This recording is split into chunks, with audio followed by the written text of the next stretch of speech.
American evangelical pastor Andrew Brunson spent 2 years in prison in Turkey on what the U.S. calls bogus charges. His case created a crisis between the U.S. and its NATO ally.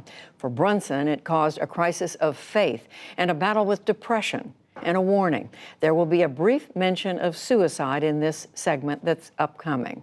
Brunson has written a new book about his ordeal that's titled God's Hostage. Our Nick Schifrin sat down with him and with Senator Jeanne Shaheen, who played a key role in his release and in Brunson's story. Before Pastor Andrew Brunson became an unwilling media sensation and then flashpoint of U.S.-Turkish hostility, he'd lived a quiet life in Turkey for 25 years. He built a small Christian congregation near the Aegean Sea, and with his wife Noreen, helped refugees from neighboring Syria. But in July 2016, elements of the Turkish military launched a failed coup. President Recep Tayyip Erdogan cracked down on the military and all aspects of society. He rallied supporters and arrested hundreds of thousands he accused of terrorism. And the Brunsons were also both arrested. In Turkey, they'd spent every day together. But when Noreen was released, Andrew was isolated and shuttled between prisons for 2 years.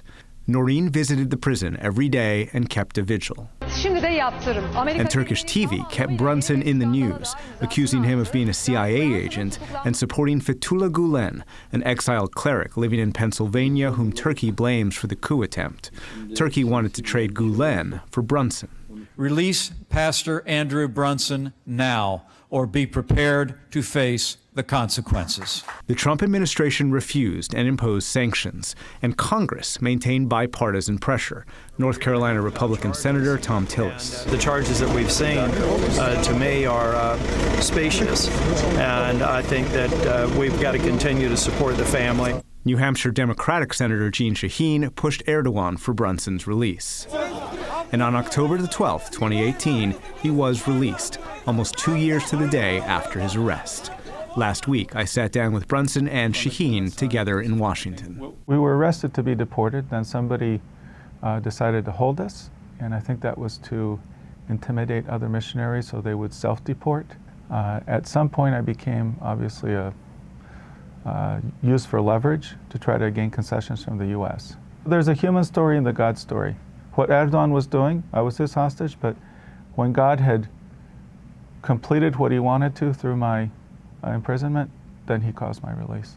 The first night you describe, and you write this, being locked up behind a big metal door in a foreign country, hearing the keys turn and the bolts slam for the first time is sobering. It's a sudden loss of control and plunge into uncertainty. Can you describe what that felt like? A total loss of control. That was very scary. So I was saying, God, you're the one keeping me here when I'm desperate to get out, I'm full of fear, and you're the one who could release me, and you're not doing it. And you're doing this to toughen me up. And so it was taking me into a crisis of faith. Do you think you lost your faith? No, I didn't lose my faith. I was actually desperate to hold on to it. I wasn't wanting to walk away from it, but I was afraid that I was going insane at times. Did you feel forsaken? At times I did, and I was very surprised. Many of the biographies I've read of who I would call Christian heroes, my heroes, they show very strong people. And I expected that when I was suffering, I would also have that strength. And instead, I felt very broken and weak. And you write very honestly about not only your crisis of faith, but your crisis of depression. How deep was your despair at one point?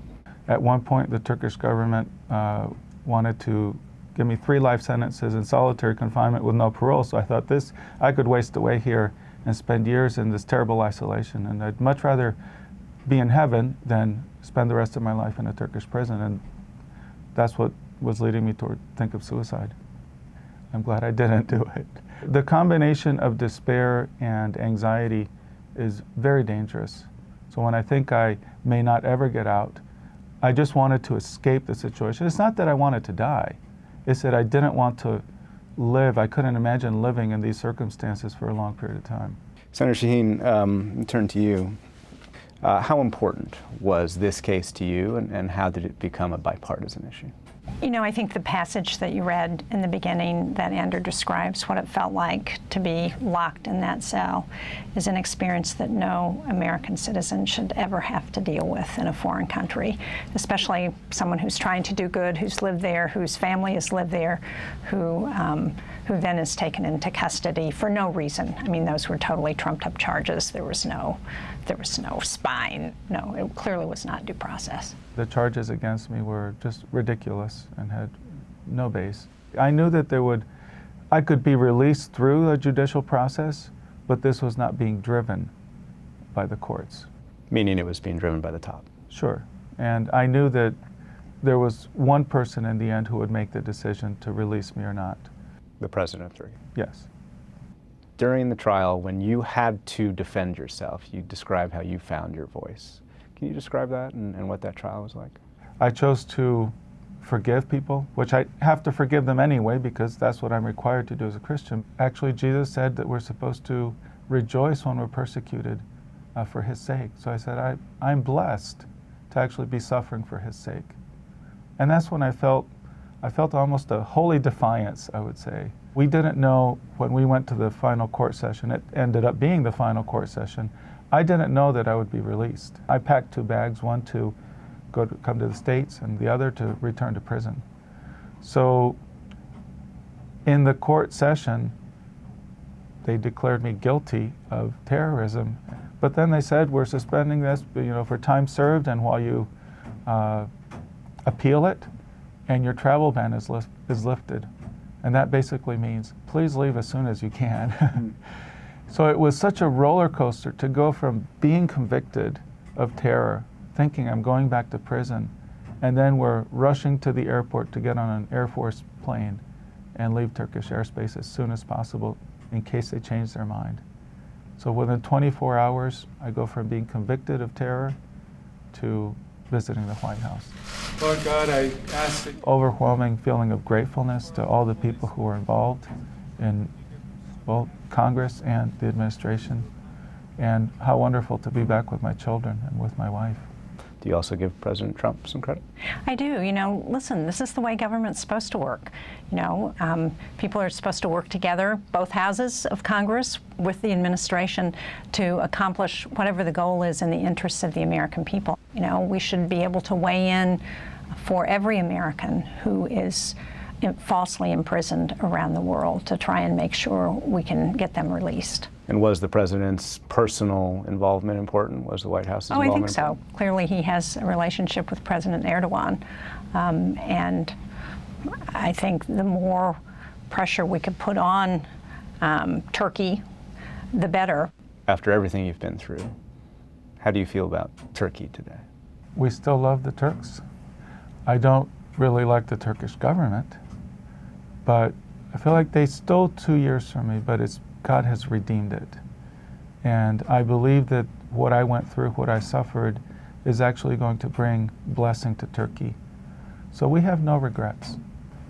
My faith has deepened as I went through this.